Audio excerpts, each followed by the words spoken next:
Next हमारा topic example numericals, और example numericals के अंदर पहला न्यूमेरिकल है 1 × 10⁻⁷ electrons pass through a conductor in 1 microsecond. सबसे पहले हमें गिवन है नंबर ऑफ इलेक्ट्रॉन्स। डाटा के अंदर सबसे पहली चीज़ है जी number of electrons. These are 10⁻⁷ electrons. ये तादाद है इसलिए कोई यूनिट नहीं है। नेक्स्ट, इन 1 माइक्रोसेकेंड टाइम हमें गिवन है 1 microsecond 10⁻⁻⁶ seconds. In find the current in ampere flowing through the conductor. आपने करंट फाइंड करना है कि कंडक्टर में से कितना करंट पास कर रहा है। अब इस क्वेश्चन के अंदर हमने फाइंड करना है current, so let us move towards the solution. हम जानते हैं बच्चों करंट इक्वल होता है Q/T, टोटल चार्ज। हमें तो गिवन है नंबर ऑफ इलेक्ट्रॉन्स, तो हमें एक इलेक्ट्रॉन का चार्ज पता है। एक इलेक्ट्रॉन का चार्ज कितना होता है? It is 1.6 10⁻⁻19। ये हमने पिछले लेक्चर में सीखा था।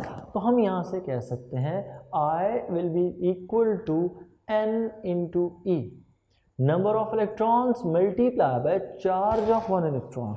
अब इतने इलेक्ट्रॉन गुजरे ना, एक जब गुजरता है तो तब इतना चार्ज होता है। जब एक इलेक्ट्रॉन पास करता है तो तब एक इलेक्ट्रॉन के पास जो चार्ज है उसको मैं E माइनस से लिख रहा हूँ, that is equal to 1.6 10⁻⁻19 coulomb.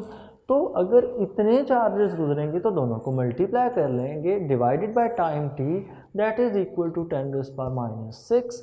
I is equals to n, number of electrons 10⁻⁷, E 1.6 10⁻⁻19 divided by 10⁻⁻6। 10⁻⁷, 10⁻⁻6 इन दोनों को अगर हम ज्वाइन करें 10⁻13, so current will be equal to 1.6 10⁻+13 -19। so I will unit ampere लगा दें ऊपर, I is equals to 1.6 10⁻⁻6 ampere. So ये है the total amount of current जो उस सर्किट में से पास करेगा। Next question number 2, a 0.75 current flows through an iron wire. कि एक आयरन वायर में से 0.75 करंट पास कर रहा है। तो ये हमारे पास numerical number 2। So value of current I is equals to 0.75 ampere. When a battery of 1.5 volt, V is equals to 1.5 volt is connected across its end. The length of the wire is 5 meter. Capital L, length of the wire is 5 meter. The cross-sectional area of the wire is 2.5 10⁻⁻7. A is equals to 2.5 10⁻⁻7 meter square. Compute the resistivity of the iron। हमसे जो चीज़ पूछी गई है वो हमसे required है resistivity of the wire, कि wire की resistivity कितनी है। सो यहाँ पर सबसे पहली चीज़ न्यूमेरिकल की अंडरस्टैंडिंग होनी चाहिए। अंडरस्टैंडिंग करने के लिए यूँ है कि हमारे पास एक कंडक्टर है। इस कंडक्टर का जो क्रॉस सेक्शनल एरिया है, ये क्रॉस सेक्शनल एरिया आपको गिवन है A। इस कंडक्टर की लेंथ आपको गिवन है कैपिटल L। इस कंडक्टर में से करंट 0.75, पोटेंशियल डिफरेंस 1.5 वोल्ट है। आपने फाइंड करके बताना है रेजिस्टिविटी रो की वैल्यू कितनी होगी। तो रो के लिए हमने फॉर्मूला पढ़ा था, रो इज इक्वल्स टू RA/L। सो अगर हम उस फॉर्मूले को यूज़ करें तो हम ये कह सकते हैं rho is equals to RA/L। Problem ये है कि हमें इस R की वैल्यू नहीं पता, तो कोई बात नहीं, हम R की वैल्यू पुट कर देते हैं। R is equals to V/I। A over L, ठीक है। तो ये पूरा हो जाएगा V into A over I into L, rho is equals to V की वैल्यू हमारे पास, V की वैल्यू है 1.5, A की वैल्यू है 2.5, 10⁻⁻⁷। उसके बाद next is current that is 0.75 and last is length of the conductor that is 5 metre. अब हम इस चीज़ को अगर कंप्यूट करें तो कंप्यूट करने पर 1.5 multiply by 2.5 10⁻⁻⁷ divided by 0.75 divided by 5, तो ये हमारे पास आंसर आता है resistivity is equals to 1 into 10⁻⁻⁷ ohm metre. So resistivity is equal to 1 into 10⁻⁻⁷ ohm metre. Next हमारा न्यूमेरिकल नंबर 3, एग्जाम्पल नंबर 3 है। एग्जाम्पल नंबर 3 है जी, a platinum wire, platinum white gold को कहते हैं। A platinum wire has a resistance of 10 ohm. Example number 3, a platinum wire has a resistance of 10 ohm, R is equals to 10 ohm at 0 degrees Celsius, so it is R naught, not R, it is R naught, and 20 ohm at 273, RT is equals to RT is equals to 20 ohm at temperature 273। अच्छा, अब हमने यहाँ पर जो put करना है, हमने यहाँ पर टेम्परेचर डिफरेंस पुट करना है। टेम्परेचर डिफरेंस 0 के अकॉर्डिंग ही होता है ना, तो जब 0 के अकॉर्डिंग होगा तो हमारे पास temperature will be equal to 273 kelvin, क्योंकि टेम्परेचर डिफरेंस की जो वैल्यू डिग्री सेल्सियस में होती है वही वैल्यू केल्विन में भी होती है, बिकॉज डिग्री सेल्सियस और केल्विन के अंदर, दोनों के अंदर नंबर ऑफ डिवीजन्स 100 ही है। डिग्री सेल्सियस 0 से 100 तक, डिग्री जो केल्विन है वो स्टार्ट होता है 273 से 373 तक। So find the value of the temperature coefficient of the resistance of the platinum, मतलब आपने अल्फा के लिए वैल्यू फाइंड करनी है। रिक्वायर्ड है हमसे value of alpha, required what is the value of alpha. So अगर हम इस चीज़ को सॉल्व करें तो हमने अल्फा के लिए फॉर्मूला पढ़ा था, alpha is equals to RT minus R naught over R naught into T। Values replace करें, alpha is equal to RT 20 minus 10 over R naught into T। R naught की value 10, T की value 273। 10 से cancel हो जाएगा ऊपर, alpha will be equal to 1 over 273, 1 divided by 273, so the answer comes as alpha is equals to 3.66 10⁻⁻3, और unit इसका, its unit will be equal to per Kelvin। Next हमारा numerical है, the potential difference between the terminal of the battery in an open circuit is 2.2 volt. कि open circuit के अंदर battery का potential difference 2.2 volt है। Open circuit का मतलब है कि अभी तक आपने इस बैटरी को सर्किट में कनेक्ट नहीं किया। So what does it mean? It means that numerical number 4 में इसका मतलब ये है कि ये हमारे पास EMF की वैल्यू है। So E will be equal to 2.2 volt. ठीक है, फिर सुन लें, उन्होंने कहा the potential difference between the terminal of the battery in an open circuit is 2.2 volt.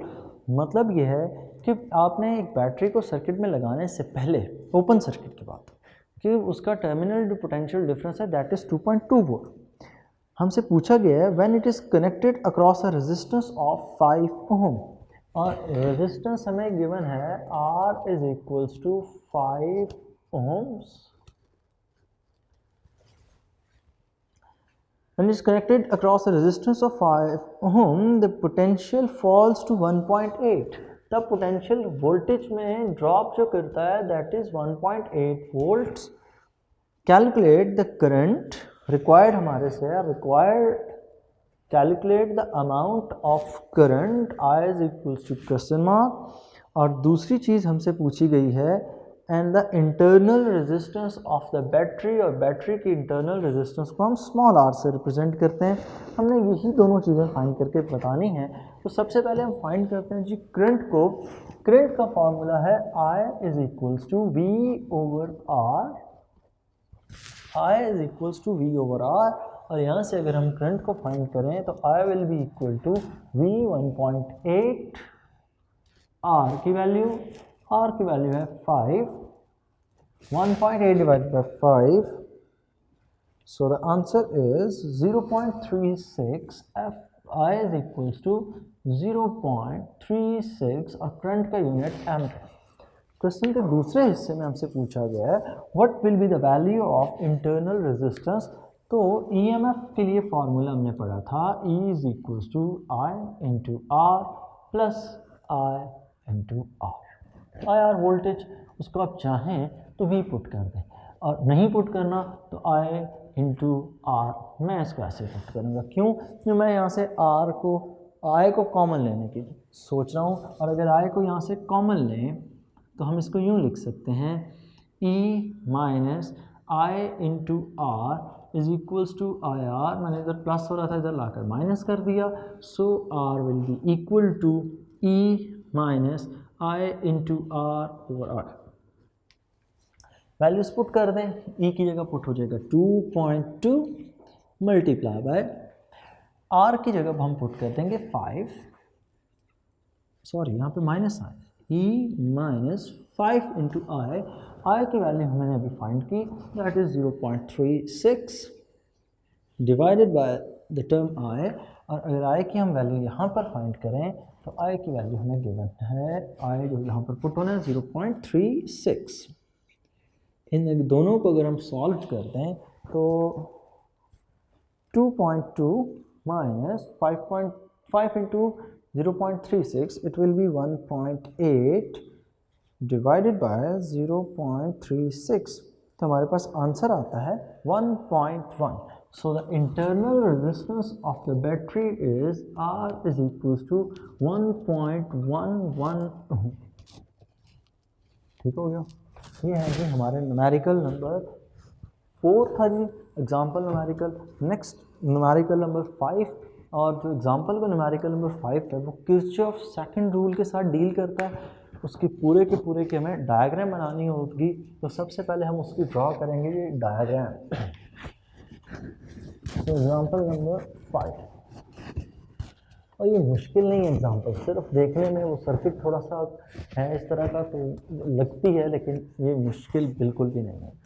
So let's draw the diagram first. Example numerical number 5. तो example के अंदर कुछ यूँ है कि हमारे पास एक बेसिक स्ट्रक्चर है सर्किट का कुछ यूँ. इसको हमने दरमियान से कर रखा है डिवाइड. और यहाँ पर एक रेजिस्टेंस अटैच की हमने. इस साइड से भी हमने यहाँ पर एक बैटरी है जी. इस बैटरी का मैंने पोर्शन छोड़ दिया. यहाँ पर हमने एक लगानी है रेजिस्टेंस. उसके लिए मैंने पोर्शन बीच में से स्किप कर दिया और लाने जैसे बैठेंगे. सो ये बेसिक स्ट्रक्चर लाइन. यहाँ पर बैटरी लग जाएगी. यहाँ पर हमें लगानी है रेजिस्टेंस. यहाँ से हम सर्किट को करेंगे क्लोज. और नेक्स्ट यहाँ पर एक बैटरी अटैच होनी है. यहाँ पर रेजिस्टेंस अटैच होनी है एंड दैट्स इट. और यहाँ से हम इसको ज्वाइन कर देंगे. दरमियान में एक बैटरी है जी. यहाँ पर उसका भी EMF E2 भी है.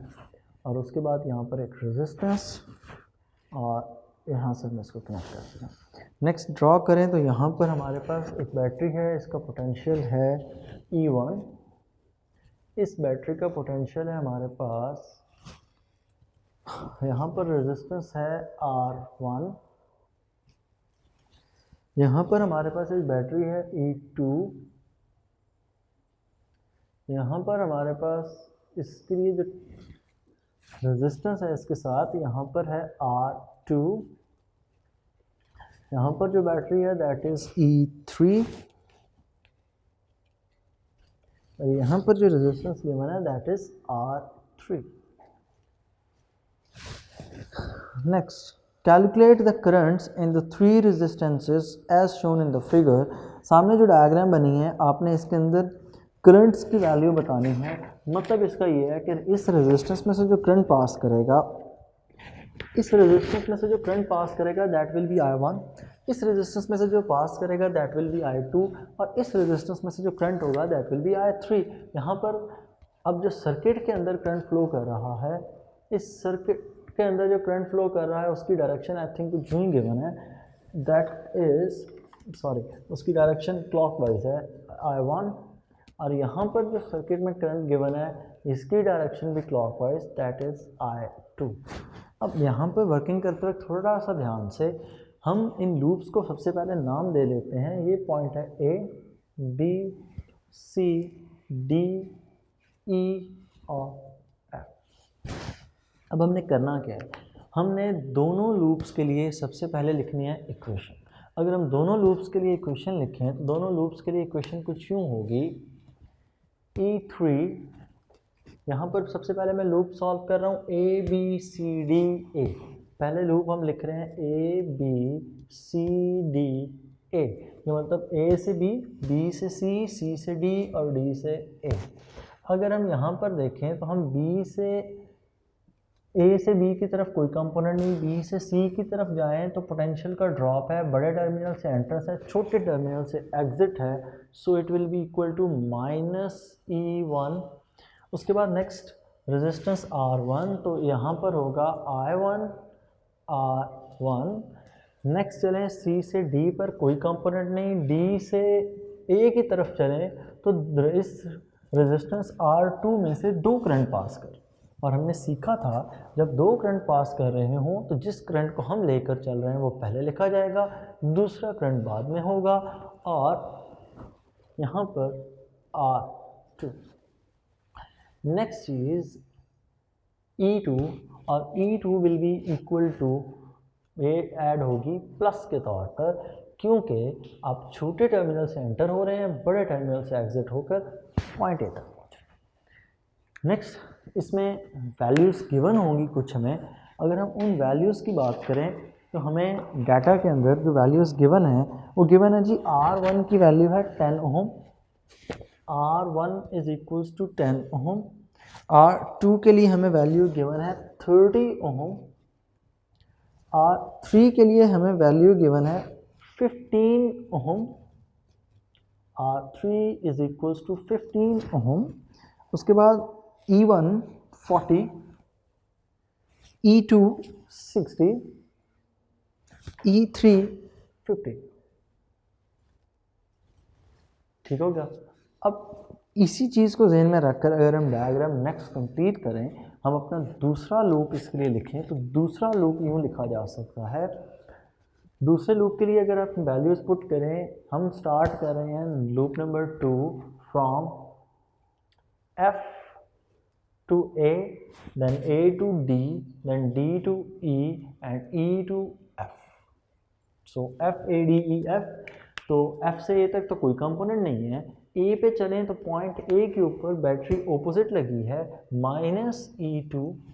उसके बाद रेजिस्टेंस R2 है तो -I2, I1, R2, D से E तक कोई कंपोनेंट नहीं है। E से अपवर्ड मूव करें F की तरफ तो -I2, R3, और यहाँ पर छोटे टर्मिनल से एंट्रेंस, बड़े टर्मिनल का एग्जिट है तो E3 की वैल्यू प्लस के साथ आएगी, E3 इज इक्वल्स टू 0। अगर हम इन दोनों में वैल्यूज़ पुट करते हैं, वैल्यूज़ पुट करने पर हमें कुछ ना कुछ सिचुएशन मिल जाएगी। So if we put the values, E1 की वैल्यू है 40 माइनस 40 माइनस I1 की वैल्यू है 30 इंटू R1 हमें गिवन है 10, सॉरी I1 की वैल्यू हमें नहीं गिवन थी, I1 और I2 ये तो I1 की वैल्यू हमें नहीं given, sorry for this, I1 और I2 की वैल्यूज हमें नहीं गिवन, तो वो मैंने गलती से पुट कर दी I1 की value, I1 as it is लिखा जाएगा। उसके बाद नेक्स्ट चीज़ R1 की वैल्यू है 10, उसके बाद minus I1 minus I2 into R2 की वैल्यू है 30 plus E2 and E2 is 60 which is equal to 0। अब इसको मज़ीद सिंप्लीफाई करते हैं। मज़ीद सिंप्लीफाई करने पर हम कुछ बेसिक वैल्यूज़ को एक तरफ शिफ्ट कर लेते हैं, तो हम ये लिख सकते हैं -40 plus 60 is equal to 10 I1 plus I1 minus I2 into 30। मैंने किया क्या है, 60 और 40 को लेफ्ट हैंड साइड पे रहने दिया, इस फैक्टर को राइट साइड पे शिफ्ट करवा दिया 10 I1, और ये वाला फैक्टर भी हमने यहाँ पर राइट साइड पे शिफ्ट करवा दिया, तो बाहर माइनस था उसको हमने प्लस ले लिया। नेक्स्ट चीज़, यहाँ से जो माइनस करने के बाद आंसर आ रहा है 20, इन दोनों में से अगर हम कॉमन निकालें तो इन दोनों में से हम कॉमन ले सकते हैं 10 कॉमन, और यहाँ पर बाकी रह जाएगा I1 प्लस 30 में से 10 कॉमन जा चुका है, 3 I1 माइनस 3 I2, और यहाँ पर इन दोनों को ऐड कर लें, that will be equal to 4 I1। So 10 उधर 20 पे डिवाइड हो जाए 2, 4 I1 minus I2, so 3 I2 minus 3 I2। So next चीज़, इस इक्वेशन पे मूव करें, यहाँ पर वैल्यूज़ पुट करें, तो यहाँ पर वैल्यूज़ पुट करने पर माइनस E2 की वैल्यू है 60, माइनस के साथ माइनस I2 I1 ये हमें नहीं पता, I2 minus I1 into R2 की वैल्यू है 30, माइनस I2 हमें फिर से नहीं पता, R3 की वैल्यू है 15 प्लस E3, और E3 की वैल्यू है 50। नेक्स्ट चीज़, नेक्स्ट इसमें भी उसी तरह विच इज़ इक्वल टू 0, और इसमें भी यूँ ही करें कि इस -60 और इस 50 दोनों को राइट साइड पे मूव करवा दें, या इनको नहीं करवाना तो दूसरे फैक्टर्स को करवा दें, इट डजेंट मैटर। तो मैं इन दोनों माइनस वाले फैक्टर्स को उधर मूव करवा रहा हूँ, तो यहाँ पर हो जाएगा -60 plus 50 which will be equal to, ये माइनस साइन उधर जाकर प्लस का, I2 minus I1 into 30 plus 15 I2। यहाँ से कॉमन 15 और 30 में से कॉमन क्या मिलेगा, हमें 15 कॉमन मिल जाएगा, तो -60 इंटू 50, -60 इंटू 50 को मैं लिखूँगा -10 which is equal to I2 minus I1 30, तो 15 कॉमन, तो 2 into I1, 2 into I2 minus 2 into I1 plus 15 का सिर्फ और सिर्फ I2 और कॉमन लेके यहाँ पर हम लिख लेंगे 15। ठीक है, कैलकुलेशन सिंप्लीफिकेशन आप खुद से कोशिश करें, अच्छे अंदाज में आप कर लेंगे, it's not a big deal. So -10 is equals to 2 I1 और I1 3 I2 हो जाएगा, -2 I1, और 15 को लाकर इधर डिवाइड कर दें तो -10 over 15 that will be equal to -2/3, 3 I2 minus 2 I1। So इस इक्वेशन को मैं नाम दे रहा हूँ 1 का, इस इक्वेशन को हम नाम दे रहे हैं 2 का। मैं इसको थोड़ा सा मज़ीद सॉल्व कर लेता हूँ किसी एक पैरामीटर पे। मैं यहाँ से जो पैरामीटर फाइंड कर रहा हूँ, मैं I2 फाइंड कर रहा हूँ, इट्स अप टू यू, आप जो मर्ज़ी पैरामीटर फाइंड कर लें। तो यहाँ पर 3I2, ये माइनस हो रहा है, राइट साइड पर आके प्लस होगा, -2/3 प्लस 2I1, और 3 को इधर डिवाइड कर दें। अगर हम 3 को यहाँ पर डिवाइड करें, so I2 will be equal to -2 plus 2I1, यहाँ पर 3 आकर डिवाइड हो तो ये हो जाएगा 9, यहाँ पर 3 डिवाइड हो तो as it is it will be written as 3। Next हमने I2 की वैल्यू निकाल ली। अब इस I2 की वैल्यू को हम पुट कर रहे हैं इक्वेशन नंबर 1 में by putting in equation number 1। तो डायग्राम की आई थिंक ज़रूरत अभी नहीं है। By putting in equation number 1,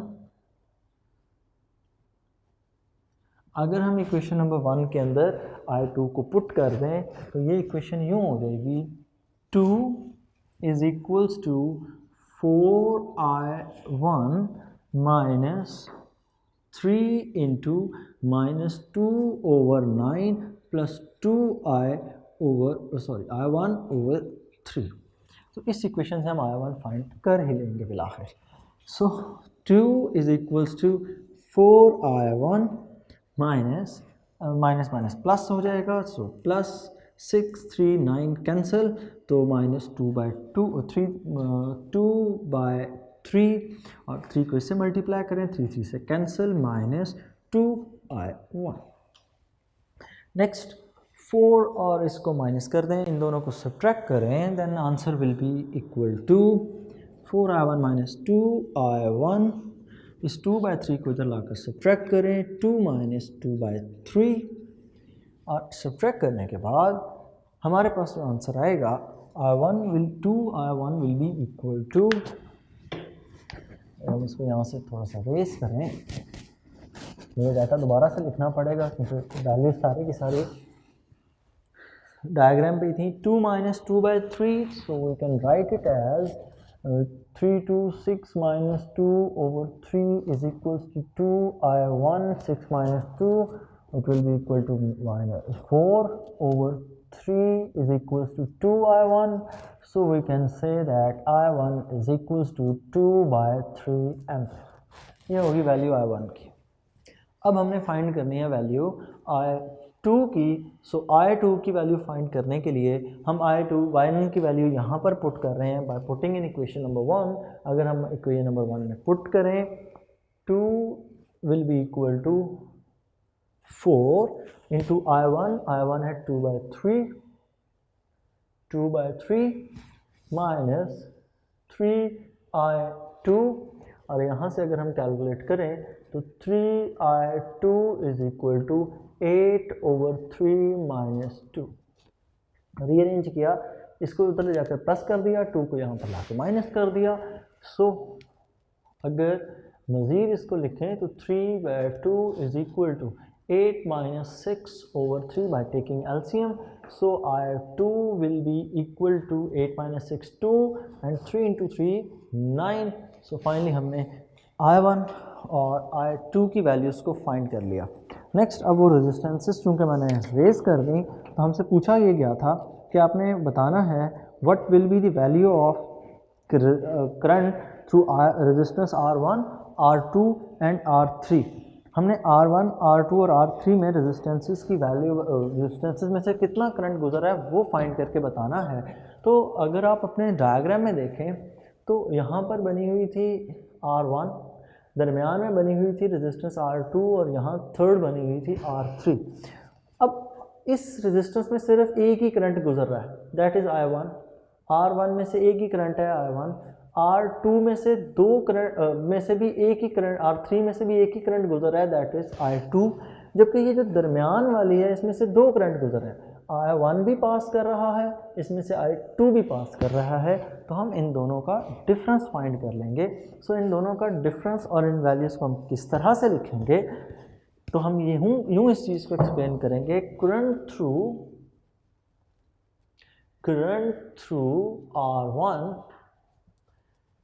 through R1 will be equal to, जितना I1 है उतना होगा, will be equal to I1 that is equals to 2/3, और 2/3 को मैं सॉल्व करूँ, 23 6 और 18, 0.666 एम्पेयर करंट थ्रू R2। अब R1 और R2 में से बड़ा कौन है?